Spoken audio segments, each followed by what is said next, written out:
ka Non-Gazetted Employees Association lani ke NGEA kala kentaj ye gejing terwa jang ka sarkar ban ai Tulop sau banai bat kala rai ban beteng ye Jingïakhih jongki Haduh banda Pyllait lut ye ka Tulop ka balai snem prabanai ka badang sa teng ke jongki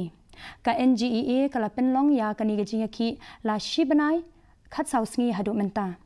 Hashwa yakani UCM badu Deputy CM ka KHASI hagajiya kandu jengki bat kidukhat ka NGEA kila pentip baka sarkar jala kala Pyllait arba sau klor sabasan lak khandai spatingka ka bakot ban siaw ya ka Tulop tang na ka benta sau banai iwe na kinong tre Jingïakhih bat ibade idukhat jong ka NGEA I arbana en sangma ila ong ba kenam priang ya ka Tulop ka basau banai bat kendang Ïaibteng ye Jingïakhih jongki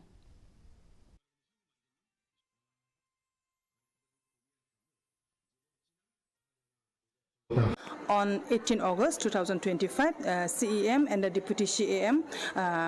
called to talk with NGEA President Secretary and the member of NGEA at the CEM chamber. They told us that they had received